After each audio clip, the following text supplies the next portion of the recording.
കേരള ബ്ലാസ്റ്റേഴ്സിന്റെ play off മത്സരം ഒഡീഷ FC-ക്കെതിരെ നടക്കാനായിട്ട് പോകുന്നത് മറ്റന്നാളാണ്. അതായത് ഏപ്രിൽ 19 രാത്രി 7:30 ഒഡീഷയിൽ വെച്ചാണ് മത്സരം നടക്കുന്നത്.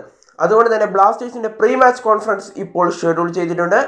ബ്ലാസ്റ്റേഴ്സിന്റെ പ്രീ മാച്ച് കോൺഫറൻസ് നടക്കുന്ന ഡേറ്റും അതുപോലെ തന്നെ സമയവുമാണ് ഇപ്പോൾ കേരള ബ്ലാസ്റ്റേഴ്സ് നമ്മളെ അറിയിക്കുന്നത്. കേരള ബ്ലാസ്റ്റേഴ്സിന്റെ പ്രീ മാച്ച് കോൺഫറൻസ് നടക്കുന്നത് നാളെയാണ്. മറ്റന്നാളാണ് മത്സരം നടക്കുന്നത്. നാളെയാണ് പ്രീ മാച്ച് കോൺഫറൻസ് ഇപ്പോൾ ഷെഡ്യൂൾ ചെയ്തിരിക്കുന്നത്. നാളെ ഉച്ചയ്ക്ക് 12 മണിക്ക് ഒഡീഷയിൽ വെച്ചാണ് ബ്ലാസ്റ്റേഴ്സിന്റെ പ്രീ മാച്ച് കോൺഫറൻസ് നടക്കുക. എന്ന് തന്നെയായാലും ബ്ലാസ്റ്റേഴ്സ് കോച്ചായ ഇവാൻ മുക്കമനോവിച്ചിനോടൊപ്പം നാളെ എത്തുന്നത് ബ്ലാസ്റ്റേഴ്സിന്റെ കഴിഞ്ഞ മത്സരത്തിൽ ഗോൾ സ്കോററായ മുഹമ്മദ് ഐമൻ ആയിരിക്കും. കേരള ബ്ലാസ്റ്റേഴ്സിന്റെ ഏതൊക്കെ താരങ്ങൾ അടുത്ത മത്സരത്തിൽ അവൈലബിൾ ആയിരിക്കും, ദിമിയുടെ പരിക്ക് എങ്ങനെയാണ്, അതുപോലെ തന്നെ ദിമി പ്ലേ ഓഫിൽ കളിക്കുമോ എന്നുള്ളതൊക്കെ ഇവാൻ മുക്കമനോവിച്ച് നമ്മളെ അറിയിക്കുമെന്നുള്ളതാണ് നമ്മളിപ്പോൾ പ്രതീക്ഷിക്കപ്പെടുന്നത്. എന്തായാലും ബ്ലാസ്റ്റേഴ്സ് ആരാധകരുടെ സംശയങ്ങൾക്കെല്ലാം നാളെ ഇവാൻ മുക്കമനോവിച്ച് മറുപടി നൽകുമെന്ന് തന്നെ നമുക്ക് പ്രതീക്ഷിക്കാം.